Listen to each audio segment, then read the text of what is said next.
الرحیم۔ صحیح بخاری حدیث نمبر 416۔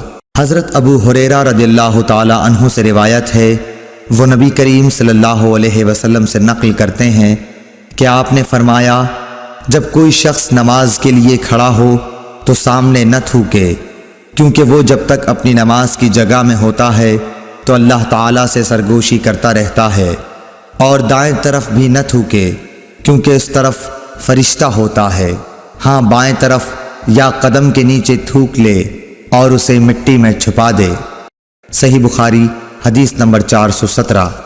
انس بن مالک رضی اللہ تعالی عنہ سے روایت ہے کہ نبی کریم صلی اللہ علیہ وسلم نے قبلے کی طرف دیوار پر بلغم دیکھا تو آپ نے خود اسے کھرچ ڈالا اور آپ کی ناخوشی کو محسوس کیا گیا، یا راوی نے اس طرح بیان کیا کہ اس کی وجہ سے آپ کی شدید ناگواری کو محسوس کیا گیا۔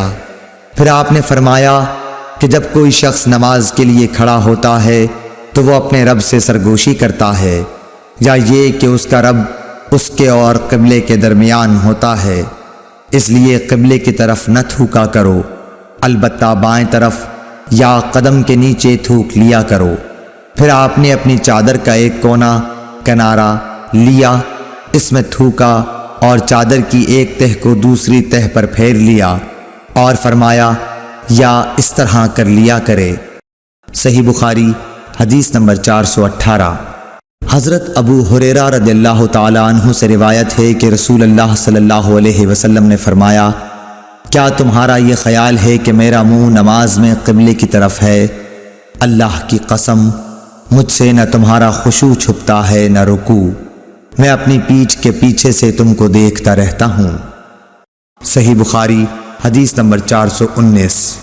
انس بن مالک رضی اللہ تعالی عنہ سے روایت ہے کہ نبی کریم صلی اللہ علیہ وسلم نے ہمیں ایک مرتبہ نماز پڑھائی، پھر آپ منبر پر چڑھے، پھر نماز کے باب میں اور رکوع کے باب میں فرمایا، میں تمہیں پیچھے سے بھی اسی طرح دیکھتا رہتا ہوں جیسے اب سامنے سے دیکھ رہا ہوں۔